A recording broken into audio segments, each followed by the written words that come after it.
Hello बच्चों, कैसे हैं आप सभी। तो पहला वीडियो देख लिया ऑप्टिक्स का, वो प्रॉपर एक 10वीं के लेवल का वीडियो था बच्चों, और उसी हिसाब से बनाया था ताकि आप ऑप्टिक्स से कम एक बार के लिए वापस से उस ट्रैक पे आएँ जो आपने कभी 10th में पढ़ा है। आज का पार्ट भी ऐसा ही है जो आपने 10th के अंदर पढ़ा है। ये सिर्फ रिकॉल लेक्चर आप कह सकते हैं। शुरुआत के 2-3 लेक्चर जो होंगे वो रिकॉल लेक्चर होंगे, जिससे आपको प्रकाश के बारे में जो आपने कभी 10th में पढ़ा था वो रिकॉल हो सके, आपको याद आ सके। ठीक है, चलिए। तो मैं हूं प्रशांत माहेश्वरी। आज हम ऑप्टिक्स के अंदर दर्पण को पढ़ने वाले हैं। तो चालू करते हैं। दर्पण कितने तरीके के होते हैं, पहला सवाल। हालांकि ये सवाल आएगा नहीं। दर्पण कितने तरीके के, आंसर है 2 तरीके के। कौन कौन से बच्चों?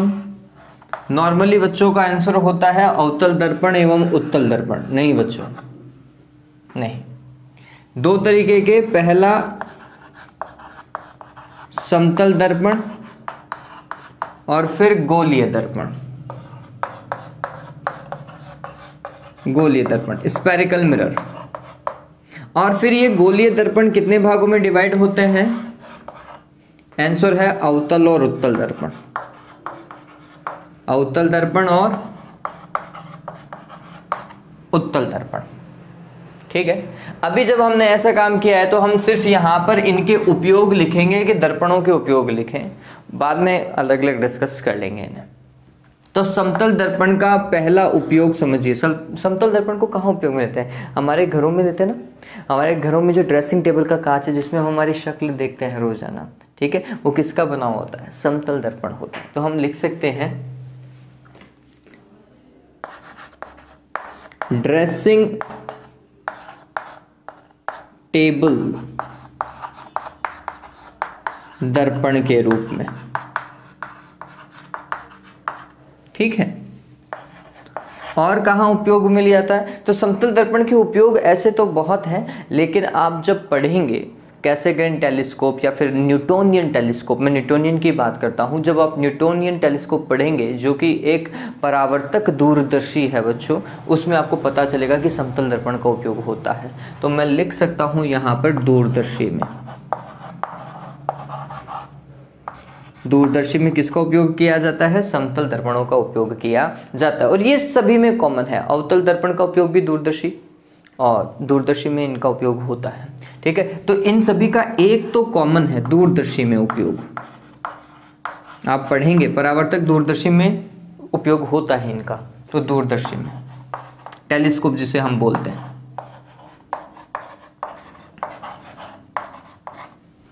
फिर उत्तल दर्पण में एक और कॉमन है। क्या बच्चों? वो जो जब हम बाइक चलाते हैं या कार चलाते हैं तो जो साइड में जो मिरर आता है ना, है ना, अरे पता है, रियर मिरर जिसे हम बोलते हैं, साइड वाला मिरर जिसे ड्राइविंग मिरर भी कहा जाता है ना, चालक दर्पण भी जिसे कहा जाता है, उसमें किसका उपयोग किया जाता है? उत्तल दर्पण का उपयोग किया जाता है। एग्जाम में ये सवाल आ चुका है कि ड्राइविंग मिरर में कौन से दर्पण का एवं क्यों उपयोग किया जाता है? तो कौन से दर्पण का? उत्तल दर्पण का उपयोग किया जाता है। क्यों किया जाता है? क्योंकि इसका दृष्टि क्षेत्र ज्यादा होता है, प्रतिबिंब छोटा बनता है इससे, ये बात ध्यान में रखिएगा। प्रतिबिंब जो है वो वस्तु के आकार से छोटा होगा, पहला। दूसरा, इसका दृष्टि क्षेत्र ज्यादा होगा, मतलब ये ज्यादा चीजें देख पाएगा, पीछे जो ज्यादा चीजें है ना उनको जो आसानी से देख पाएगा। ठीक है, तो ये ध्यान में रखिएगा। ड्राइविंग मिरर में, ड्राइविंग मिरर, ड्राइवर मिरर जिसे हम कहेंगे, ड्राइवर मिरर होना चाहिए, ड्राइवर मिरर। ठीक है। इसमें किसका उपयोग किया जाता है? उत्तल दर्पण का उपयोग किया जाता है। अगर आप देखेंगे ना तो जो सेफ्टी कॉर्नर्स होते हैं, सेफ्टी कॉर्नर्स कौन से? जैसे कई बार क्या होता है, सड़क का ढलान ऐसा होता है, यूं पूरा यू आकार का होता है। ठीक है। अब इस तरफ से भी एक गाड़ी आ रही है, इस तरफ से भी एक गाड़ी आ रही है, और ये दोनों एक दूसरे को ऐसे नहीं देख सकती, तो फिर कैसे लगाते? तो हम बीच में यहाँ पर एक मिरर लगा देते हैं, तो आने वाले को भी दिखता है और जाने वाले को, दोनों तरफ से दोनों को दिखता है कि कौन कहाँ से आ रहा है। ठीक है। तो हम सेफ्टी मिरर्स में भी किसका उपयोग करते हैं? उत्तल दर्पणों का उपयोग करते हैं। अवतल दर्पण के उपयोग तो आपको बहुत सारे पता है, जैसे शेविंग मिरर में किसका उपयोग किया जाता है? अवतल दर्पणों का ही उपयोग किया जाता है। शेविंग मिरर,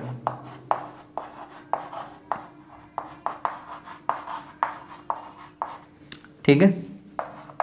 फिर डेंटिस्ट मिरर, जो दांत देखते हैं ना, वो दांत देखने वाले किसका उपयोग करते हैं, इसी का ही अवतल दर्पण का उपयोग करते हैं, तो इसे हम डेंटिस्ट मिरर भी बोलते हैं। तो ऐसे बहुत सारे उपयोग आपने पढ़े होंगे, कहाँ पर, 10th में आपने पढ़े होंगे। यहाँ पर चांसेस कम है 12th में कि ये आए, लेकिन कम से कम हमें थोड़ा बहुत पता रहना चाहिए कि दर्पणों का उपयोग होता कहाँ है। ठीक है ये बात। तो चलिए अब इसके बाद में एक एक दर्पण को हम पढ़ लेते हैं। समतल दर्पण को थोड़ा सा तरीके से एक बार के लिए देख लेंगे। आपने 10th में भी समतल दर्पण को बहुत अच्छे से पढ़ा है बच्चों। तो सबसे पहले हम डिस्कस करते हैं समतल दर्पण।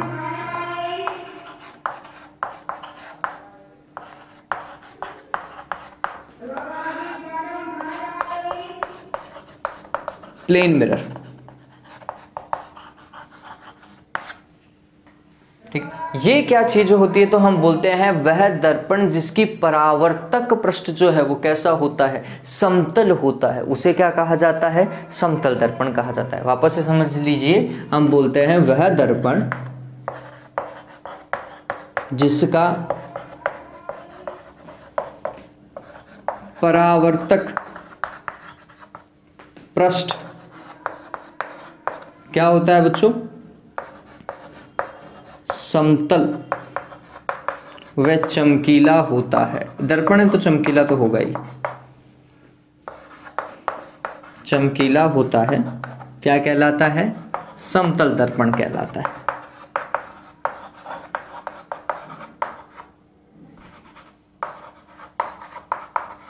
कहलाता है, ठीक है। अब क्या खास बात है, तो हम बोलेंगे कि अगर ये प्लेन मिरर है, समझना ऐसा,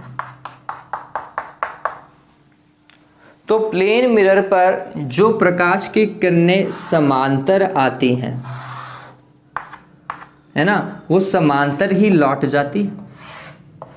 ऐसा ये वो कहीं टकराती नहीं है, आगे जाकर के परावर्तन के बाद में कहीं टकराती नहीं है। इसका मतलब क्या है बच्चों, इनकी जो फोकस दूरी है, ठीक है, इनकी जो फोकस दूरी है वो कितनी होती है, अनंत होती है। क्यों, क्योंकि परावर्तन के पश्चात ये परावर्तित किरणें कहीं टकराती नहीं है, एक दूसरे से मिलती नहीं है, इसलिए इनकी फोकस दूरी अनंत होती है, ठीक। और चूंकि ये प्लेन है, इनमें किसी प्रकार की वक्रता नहीं है, वक्रता न होने के कारण इनकी वक्रता त्रिज्या भी कितनी होती है, अनंत होती है। ध्यान में रखिएगा, इनकी फोकस दूरी और वक्रता त्रिज्या दोनों ही अनंत है, ठीक है ये बात। तो चलिए दूसरी चीज, इनसे जब प्रतिबिंब बनता है ना, अगर इनसे हम प्रतिबिंब की बात करें तो प्रतिबिंब कैसे बनेगा वो समझिए।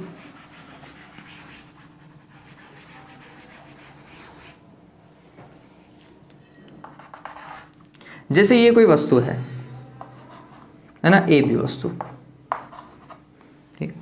अब हम क्या करें, इस ए बी वस्तु का अगर इसके अंदर प्रतिबिंब देखें तो वो कैसे दिखाई देगा, तो हमने बोला कि पहली प्रकाश की किरण, समझना इस चीज को, पहली प्रकाश की किरण अगर ऐसी तल के लंबवत लेकर के आए तो ये लौटेगी भी टकरा करके, ऐसे ही लौटेगी, यूं गई थी यूं ही टकरा करके लौटेगी। इसे लेकिन हम ऐसा पीछे तो मिला ही सकते हैं। चलिए एक प्रकाश की किरण को हम ऐसा लेकर के जा रहे हैं, अगर ऐसे जा रही है तो मेरे हिसाब से ये ऐसे लौटेगी, यूं ही लौटनी चाहिए। लेकिन हमें ये भी पता होता है कि आपतन कोण का मान परावर्तन कोण के बराबर होना चाहिए, ठीक। इस हिसाब से हम ऐसा काम करेंगे। और अगर मैं इसे पीछे की ओर ट्रेस करूं, ऐसा ट्रेस किया, तो देखो ये जो पीछे की ओर आभासी रूप से खींची गई रेखाएं हैं, ये एक दूसरे से टकरा रही है, टकरा रही हैं, तो इसका मतलब है यहां पर एक प्रतिबिंब बनेगा, ये ए डैश बी डैश,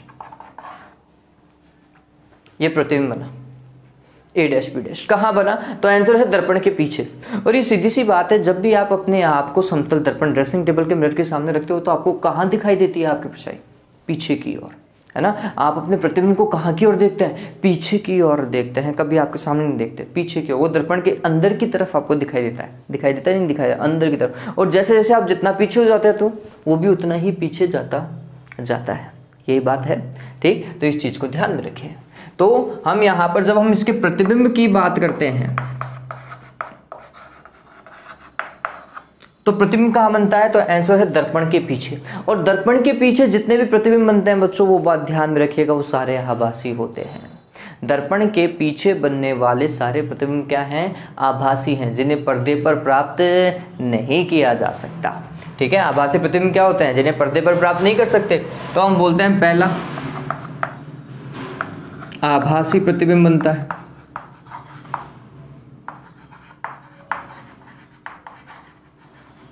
ठीक है, फिर दूसरा, जितना ए बी है उतना ही ए डैश बी डैश है, मतलब बिंब का आकार और प्रतिबिंब का आकार, यही तो है, बिंब की लंबाई और प्रतिबिंब की लंबाई एच और एच डैश। ठीक है, ये दोनों ही बराबर होते हैं बच्चों, परिमाण में दोनों ही क्या होते हैं? बराबर होते हैं। तो हम लिखेंगे h is equals to H dash. ठीक है, प्रतिबिंब कैसा बनता है? सीधा बनता है। और जितनी दूरी दर्पण से वस्तु की है, जिसे हम u लिखते हैं, उतनी की उतनी दूरी प्रतिबिंब की भी है, जिसे हम v लिखते हैं। ये दोनों समान दूरी पर होते हैं। ठीक है, u का परिमाण संख्यात्मक रूप में v के संख्यात्मक रूप के बराबर होता है। तो हमें यह भी पता होना चाहिए कि u और v दोनों परिमाण में क्या होते हैं? समान होते हैं।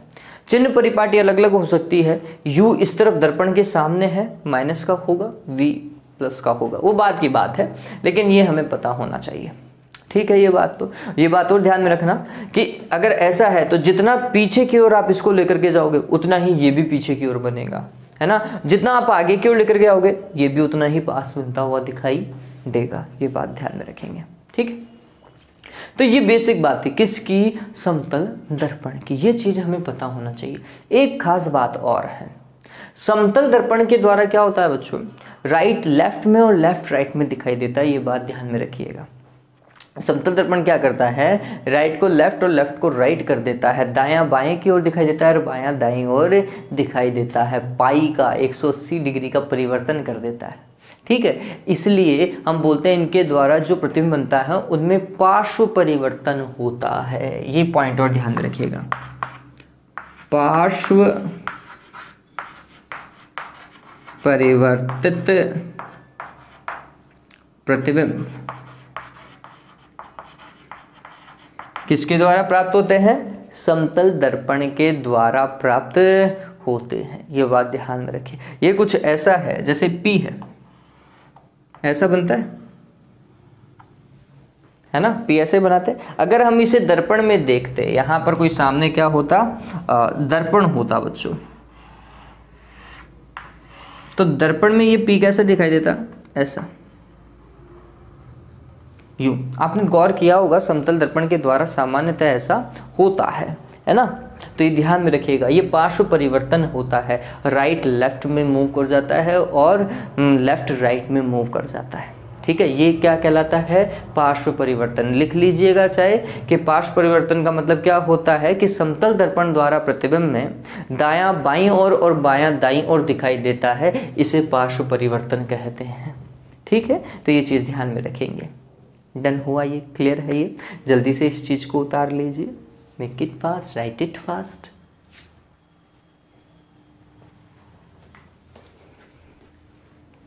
जल्दी से उतारो इस चीज को।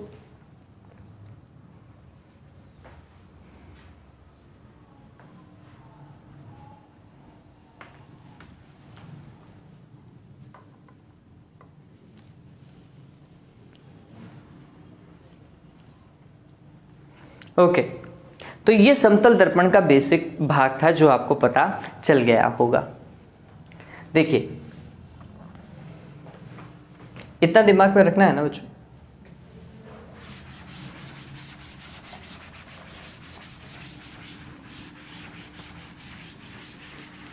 हालांकि समतल दर्पण में आगे भी बहुत कर सकते थे। कैसे कि अगर दो समतल दर्पण एक दूसरे से थीटा कोण पर स्थित है तो कितने प्रतिबिंब बनेंगे, ये भी डिस्कस करने वाली बात आती है, लेकिन हमारे बुक्स में नहीं दिया हुआ, ना एनसीईआरटी में दिया हुआ है, ना आरबीएसई में दिया हुआ, तो फिर फालतू में उस चीज़ को क्यों डिस्कस करना। ठीक है, नॉर्मली 360 डिवाइडेड बाय थीटा से हम काम करके चलते हैं। बस एक ध्यान में रखना कि यदि दो समतल दर्पण एक दूसरे के समांतर स्थित हों तो कितने प्रतिबिंब बनते हैं। ध्यान में रखें, यदि दो समतल दर्पण एक दूसरे के समांतर स्थित हों और कोई वस्तु उनके मध्य हो तो उसके अनंत प्रतिबिंब बनेंगे बच्चों, ये बात ध्यान में रखना, ठीक है। और यदि आपको अपने आप को समतल दर्पण में देखना है तो दर्पण की हाइट कितनी होनी चाहिए, आपकी हाइट की आधी। दर्पण की हाइट कितनी, आपकी हाइट की आधी होगी तो भी दर्पण आपको पूरा दिखाएगा आपको, है ना। ये बात ध्यान में रखिएगा, ठीक। ये पूछ लेता है तो पूछता नहीं है, मतलब आपको दिमाग में रख लो, ये सामान्य चीज़ें हैं जो कि कोई भी कॉम्पिटिटिव एग्जाम ऐसे चलती फिरती लगती नहीं है। कई कोचिंग इंस्टीट्यूट के एग्जाम लग जाती है, उनमें ये सवाल आता है कि कितनी हाइट का दर्पण होना चाहिए, तो हमारी हाइट की आधी हाइट का होना चाहिए। और अगर दो समतल दर्पण एक दूसरे के समांतर हैं तो कितने प्रतिबिंब बनते हैं, अनंत प्रतिबिंब बनते हैं, ये ध्यान में रख लीजिएगा, ठीक है। अब इसके बाद में हम बात करते हैं गोलीय दर्पणों की, जो कि है उत्तल और अवतल। हम डिस्कस करने वाले हैं अवतल दर्पण को, और उसी के हिसाब से आप उत्तल दर्पण का काम कर लीजिएगा। अवतल, देखो नाम से ही पता चल रहा है, जिसका तल अंदर की ओर दसा हुआ हो, कॉनकेव मिरर। अंग्रेजी में क्या बोलते हैं, कॉनकेव बोलते हैं, अंदर की ओर दसा हुआ। तो केव ही तो दसी हुई होती है, गुफाई तो दसी हुई होगी, ठीक। तो हम लिखेंगे वह दर्पण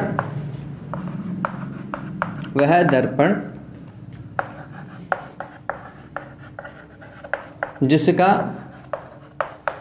परावर्तक पृष्ठ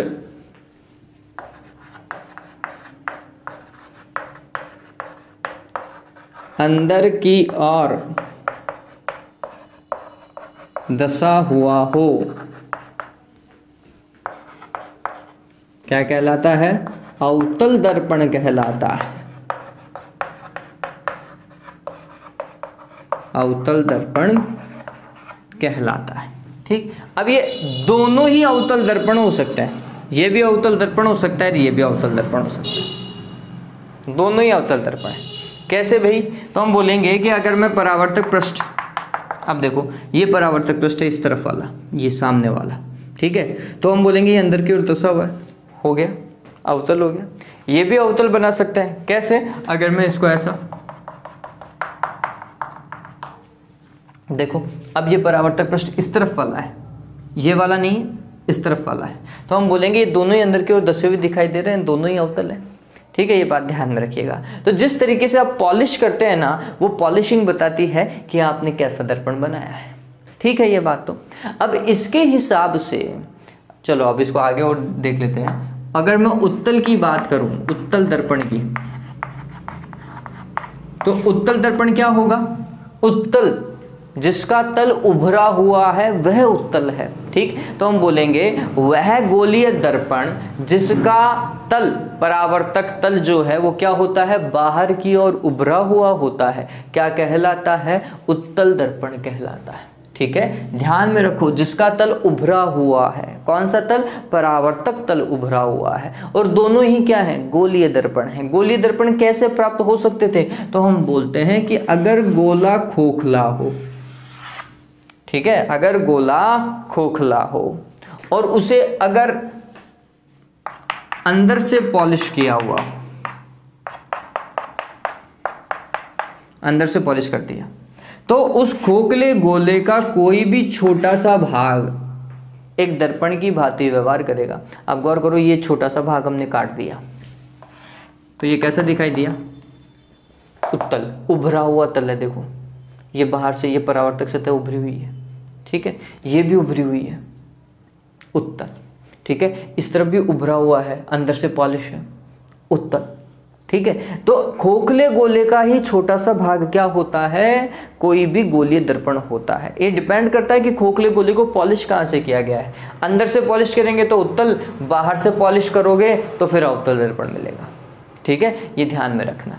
चलो उसके ऊपर नहीं जाते हैं, हालांकि इनकी परिभाषाएं एग्जाम में पूछी भी नहीं जाती है, तो बस ध्यान में रखिएगा, जिसका परावर्तक तल जो है वो उभरा हुआ होता है वो दर्पण क्या होगा बच्चों, उत्तल दर्पण होगा। जैसे ये दोनों ही उत्तल दर्पण है। वापस से कैसे बोला, तो हमने बोला अब पॉलिशिंग ऐसी कर दो,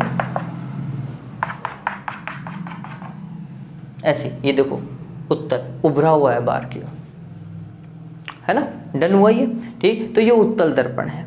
अब इन दर्पणों से संबंधित कुछ परिभाषाएं हैं बच्चों, वो परिभाषाएं हम डिस्कस करेंगे। और इन दर्पणों के द्वारा बनने वाला प्रतिबिंब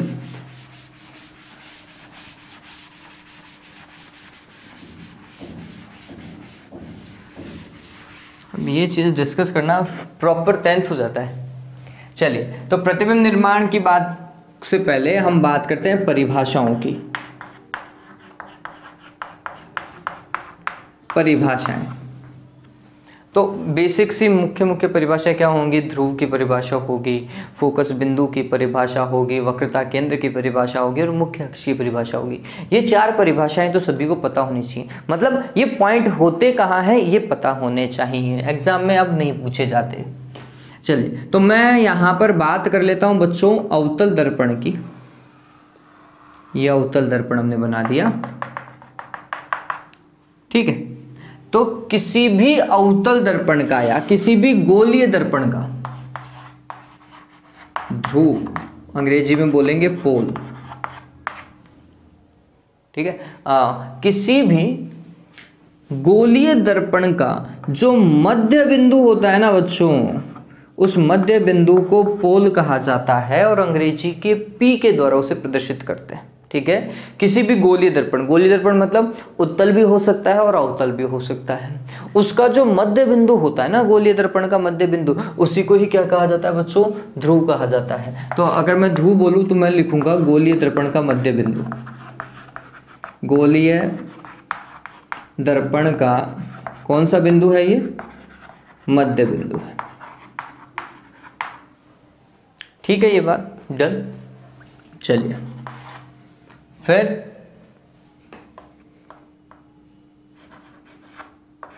मुख्य फोकस या फिर फोकस। तो फोकस क्या होता है? तो हम बोलते हैं कि गोलीय दर्पण में हम एक रेखा खींचते हैं जिसे हम मुख्य अक्ष कहते हैं। इसे क्या कहते हैं? मुख्य अक्ष,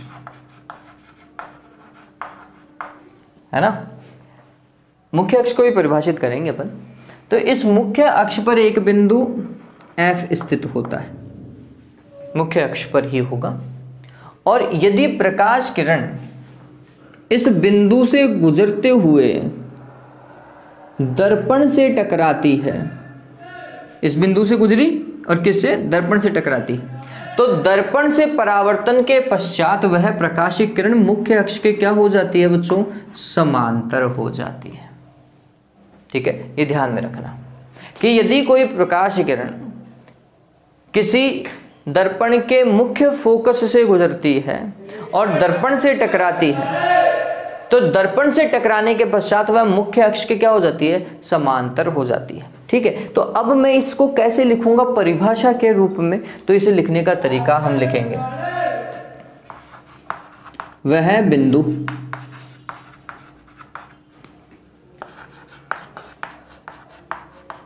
जिससे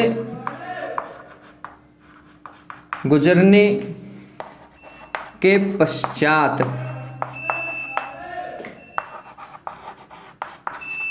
प्रकाश किरण दर्पण से टकराती है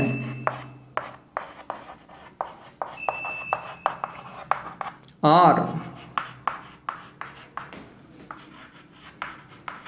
मुख्य अक्ष के क्या हो जाती है बच्चों? समांतर हो जाती है।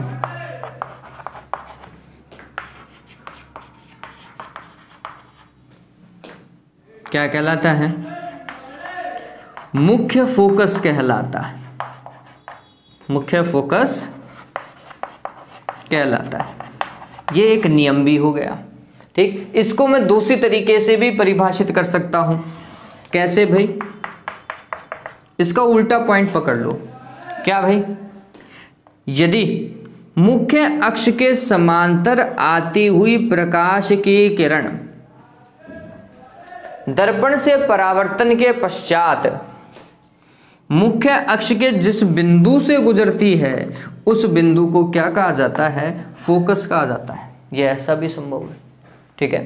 कि किसी दर्पण के मुख्य अक्ष के समांतर आते हुए प्रकाश की किरण दर्पण से परावर्तन के पश्चात मुख्य अक्ष से जिस बिंदु से गुजरती है उस बिंदु को फोकस कहा जाता है। ठीक है, तो आप इसे चेंज करके और क्या लिख सकते हैं, इसका दूसरा तरीका क्या हो सकता है, तो हम बोलते हैं दर्पण के मुख्य अक्ष के समांतर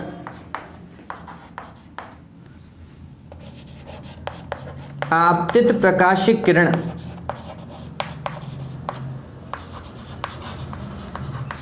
परावर्तन के पश्चात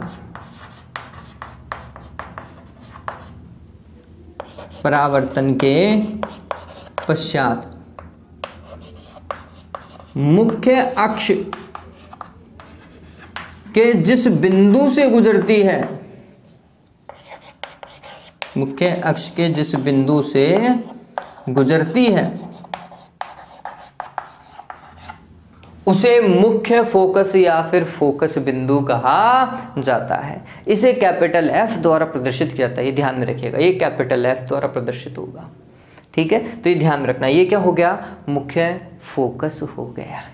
ठीक, चलिए अब इसके बाद में मुख्य फोकस के बाद में हम देखते हैं वक्रता केंद्र, तीसरा बिंदु वक्रता केंद्र, centre of curvature,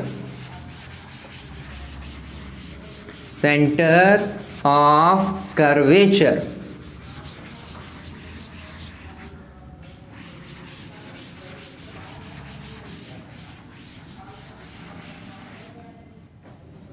centre of curvature क्या होगा, तो हमने बोला समझना इस चीज को, यही अवतल दर्पण है और ये पूरा एक गोला होगा, है ना, और उस गोले का क्या होगा, केंद्र भी होगा। ठीक है, तो उस गोले का केंद्र ही क्या कहलाता है बच्चों, वक्रता केंद्र कहलाता है। वक्रता केंद्र, सेंटर ऑफ कर्वेचर। ठीक है, वक्रता केंद्र क्या बोलेंगे कि खोखले गोले का वह केंद्र जिसका दर्पण एक छोटा सा भाग है, क्या कहलाता है बच्चों, वक्रता केंद्र। वक्रता केंद्र है किसका केंद्र, तो हम बोलते हैं गोले का केंद्र है। और वो गोला किससे रिलेटेड है, हम बोलते हैं दर्पण से। दर्पण उस गोले का क्या है, एक छोटा सा भाग है, ध्यान में रखना। तो हम क्या बोलेंगे कि उस खोखले गोले का केंद्र जिसका दर्पण एक छोटा सा भाग है, या गोलीय दर्पण एक छोटा सा भाग है, क्या कहलाता है बच्चों, वक्रता केंद्र, सी। ठीक है, वक्रता केंद्र कहलाता है, ये बात ध्यान में रखिएगा, इसे कैपिटल सी से प्रदर्शित करेंगे। तो खोखले दर्पण, खोखले गोले का केंद्र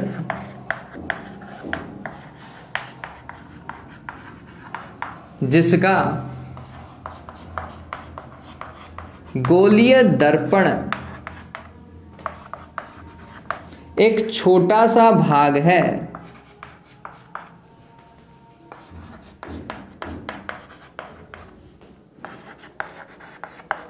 वक्रता केंद्र कहलाता है। ठीक है, वक्रता केंद्र कहलाता है। डन। चलिए, वक्रता केंद्र से भी रिलेटेड एक नियम है, वो हम आगे डिस्कस करेंगे, वापस से नियमों को तो डिस्कस करेंगे।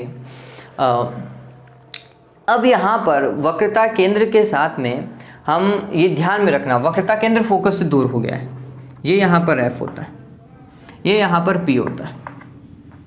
ठीक है, ऐसे ये तीन बिंदु हैं।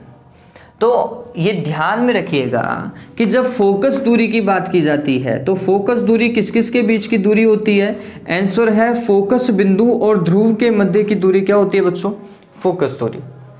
जबकि वक्रता केंद्र और ध्रुव के मध्य की दूरी को हम बोलते हैं वक्रता त्रिज्या।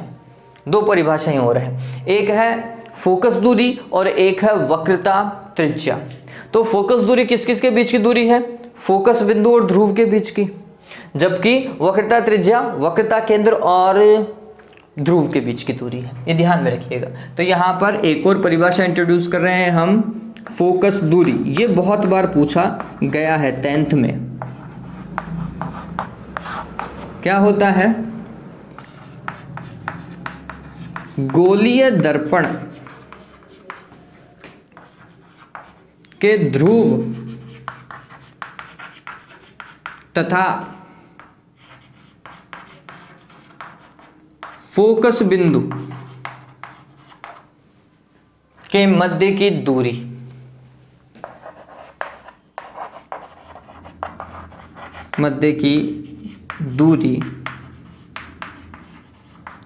फोकस दूरी कहलाती।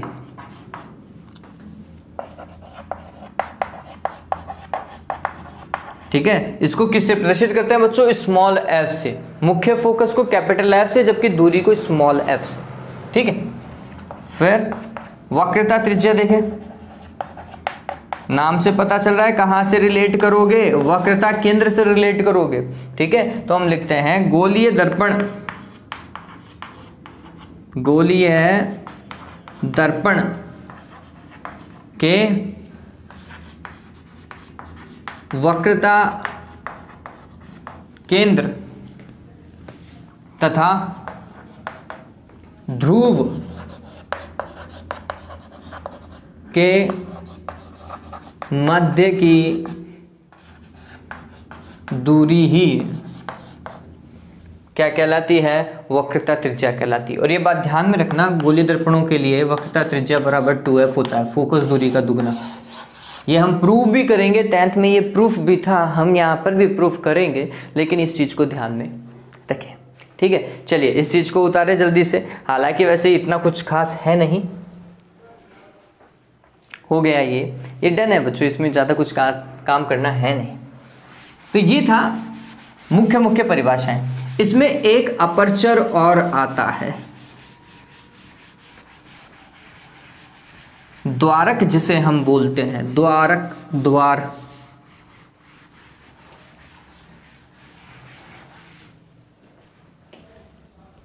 तो अगर मैं इसे m लिखूं और इस बिंदु को n लिख देते हैं, तो हम बोलते हैं ये जो mn के बीच की ये जो दूरी है ना, इस दूरी को बच्चों क्या बोला जाता है? द्वारक बोला जाता है। जहां पर दर्पण पर प्रकाश क्या कर सकता है? आपतित हो सकता है। इससे अगर दूर आपतित होगा तो फिर वो दर्पण पर नहीं, दर्पण से बाहर गुजर जाएगा। ठीक है, तो किसी भी गोलीय दर्पण का वह अधिकतम व्यास, आप देखोगे तो एक तरीके का व्यास ही है ये। ठीक है, तो किसी गोलीय दर्पण का वह अधिकतम व्यास, जहां तक गोलीय दर्पण पर प्रकाश आपतित हो सकता है, उसे हम क्या बोलते हैं? द्वारक बोलते हैं, अपर्चर, द्वारक। किसी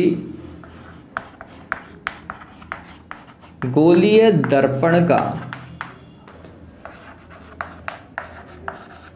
वह अधिकतम व्यास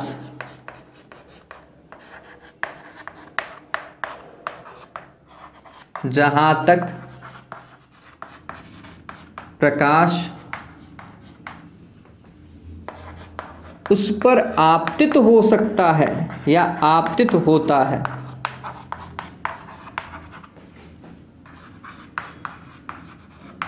द्वारक कहलाता है। ठीक है, ये ध्यान में रखिएगा। एक कोणीय द्वारक और होता है। कोणीय द्वारक क्या होता है? तो हम बोलते हैं कि इसके कोनों द्वारा, दर्पण के कोनों द्वारा दर्पण के वक्रता केंद्र पर अंतरित कोण, वक्रता केंद्र पर अंतरित कोण को ही क्या कहता है? कोणीय द्वारक कहते हैं, एंगुलर अपर्चर। हालांकि वो इतना यूज हम करेंगे नहीं। ठीक है, तो ये समझ में आ गया बच्चों, ये सिंपल था। अब यहाँ पर दो चीजें और देखेंगे हम, उपाक्षीय एवं सीमांत किरणें। देखो नाम से पता चलेगा आपको, उपाक्षीय या समाक्षीय और सीमांत किरणें। ओहो, मुख्य अक्ष तो भूल ही गए हैं।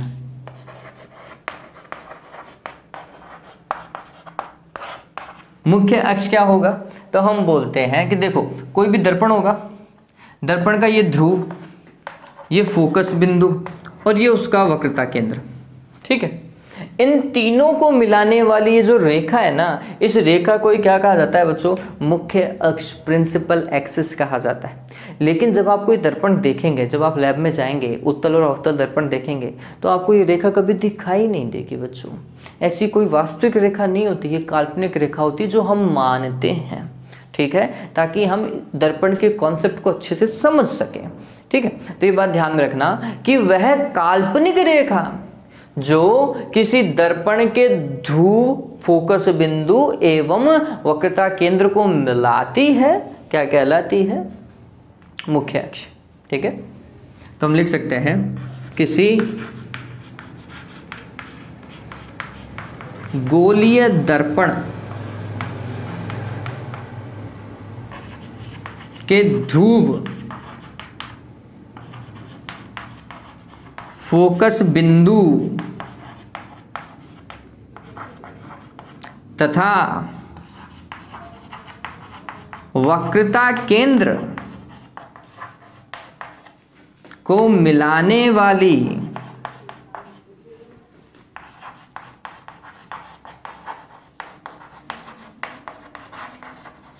काल्पनिक रेखा क्या कहलाती है बच्चों?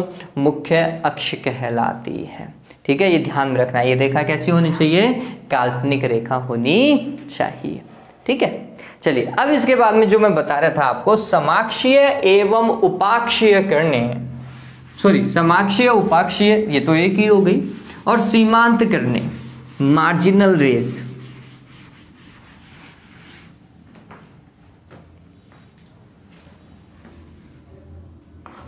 पहले तो देखिए उपाक्षीय किरणें,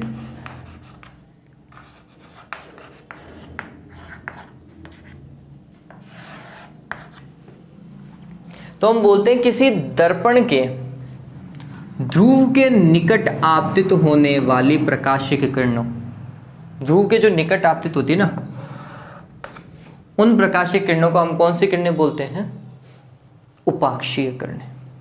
जबकि किसी दर्पण के किनारों के निकट आपतित होने वाली किरणों को बोला जाता है सीमांत किरणें, जो सीमा पर आ रही हैं, ठीक है। ये सीमांत हुई। तो ध्यान में रखना, मैं लिखा नहीं रहा हूं, आप समझ लीजिए। उपाक्षीय कौन सी होती हैं? कि किसी दर्पण के किसी दर्पण के ध्रुव के निकट आपतित होने वाली प्रकाशिक किरणों को क्या कहा जाता है? उपाक्षीय किरणें कहा जाता है। जबकि किसी दर्पण के किनारों के निकट, गोलीय दर्पण के किनारों के निकट आपतित होने वाली प्रकाशिक किरणों को सीमांत किरणें कहा जाता है। ये आपको दिमाग में रखना पड़ेगा। ये बेसिक सी बात थी बच्चों, है ना। चलिए, तो ये बेसिक चीजें आपको ध्यान में ही रखनी पड़ेंगी। इन्हें marginal rays and coaxial rays बोलते हैं, समटाइम्स पैराक्सियल भी। ओके, अब इसके बाद में एक टॉपिक आता है बच्चों गोलीय दर्पण के लिए, उसकी फोकस दूरी एवं वक्रता त्रिज्या के मध्य संबंध। किस किस के बीच में? फोकस दूरी और वक्रता त्रिज्या। मैंने अभी थोड़ी देर पहले बताया था, R = 2f, बताया था नहीं बताया था? चलिए, आज हम इस वीडियो को इतना ही कंप्लीट कर लेते हैं, मतलब यहीं पर ही स्टॉप कर रहा हूं मैं इस वीडियो को। लेकिन नेक्स्ट वीडियो के अंदर हम 2 डेरिवेशन को कंप्लीट कर देंगे। पहली डेरिवेशन तो ये होगी जो मैंने बताया, R और F के बीच में संबंध। दूसरी डेरिवेशन में हम गोलीय दर्पण का समीकरण पढ़ेंगे, दर्पण समीकरण जिसे हम बोलते हैं 1/f = 1/v + 1/u। इसी के साथ में हम पढ़ लेंगे बच्चों रेखीय आवर्धन, लीनियर मैग्निफिकेशन फॉर मिरर्स। वो क्या होता है? m = -v/u पढ़ा होगा, या h' पढ़ा होगा, ठीक है। तो ये चीज़ हम डिस्कस करेंगे। इसी के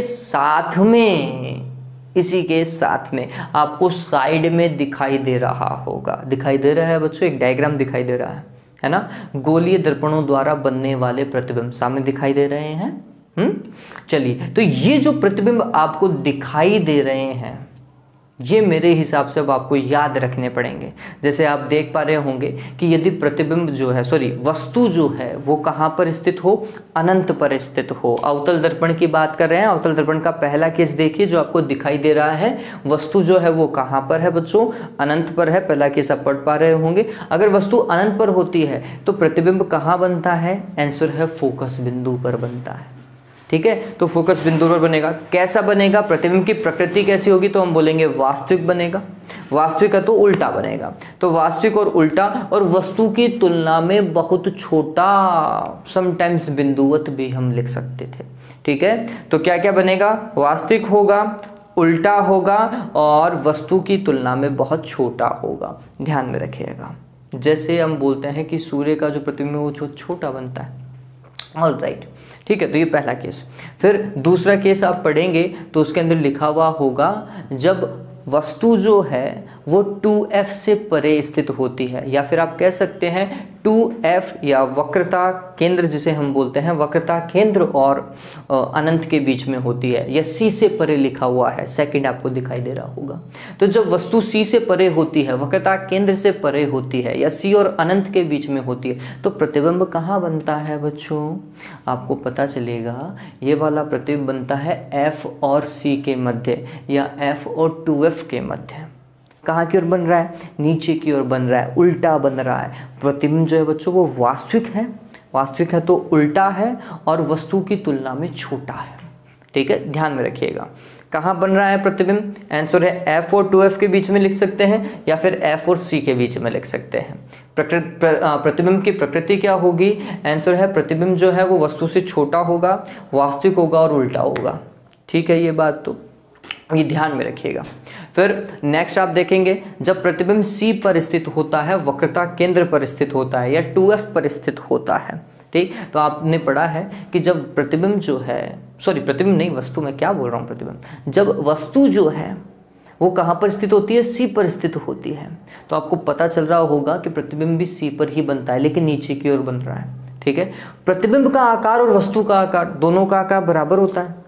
प्रतिबिंब वास्तविक बनता है और उल्टा बनता है, नीचे की ओर बन रहा है तो उल्टा बन रहा है। तो ध्यान में रखिएगा, वास्तविक बनेगा, उल्टा बनेगा और वस्तु के बराबर बनेगा। h = h' होगा, ये बात ध्यान में रखिएगा। ठीक, अभी तक अपन वास्तविक प्रतिबिंब ही पढ़ रहे हैं।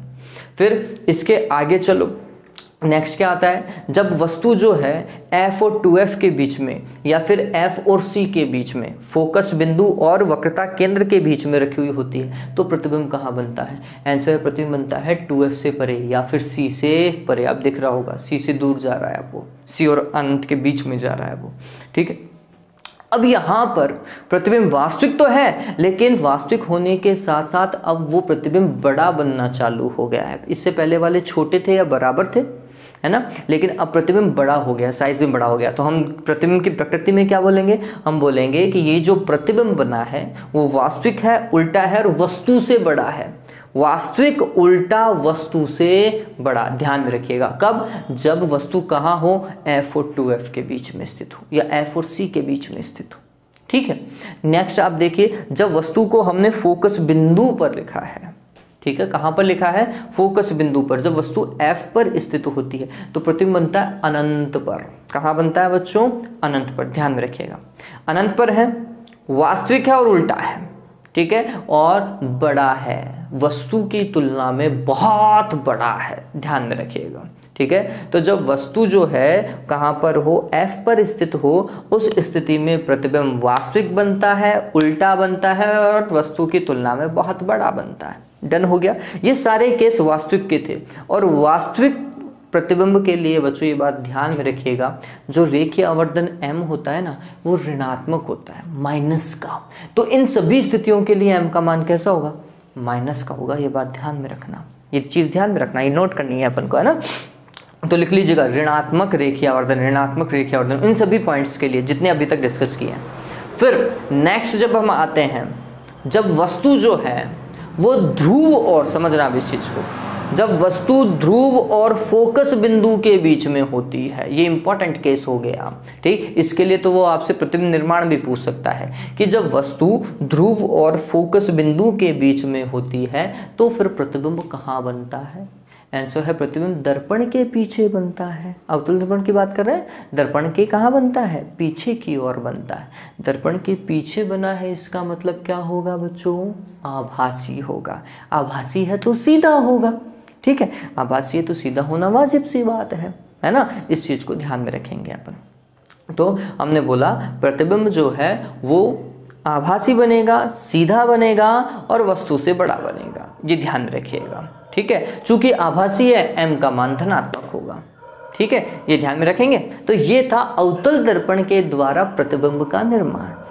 अब नेक्स्ट हम बोलते हैं उत्तल दर्पण के द्वारा प्रतिबिंब का निर्माण। आप कहें तो इसे मैं 1 पॉइंट से भी समझा सकता हूं, आप कहें तो इसे 2 पॉइंट से भी समझा सकते हैं। आप देखेंगे कि जब वस्तु जो है वो अनंत पर थी, अब इस आवाज को कोई नहीं रोक सकता, ठीक है। जब वस्तु जो है वो बच्चों आपको पता चल गया होगा, सामने लिखा हुआ है, आप देख लोगे और मेरे को पता है आप कर ही लोगे इस चीज़ को, ठीक है। आज के लिए इस वीडियो को यहीं कंप्लीट करते हैं। उम्मीद करता हूँ आपको समझ में आया होगा। मैंने पूरी कोशिश की थी, मैं ये सिर्फ 10th वाला पार्ट था पूरा, इसलिए फिर मैंने इसको आगे नहीं खींचा। तो आप मेरे हिसाब से कर लोगे, नहीं समझ में आता है तो आप मेरे को पूछ सकते हैं। आज के लिए बच्चों इतना ही। Have a good day, take care.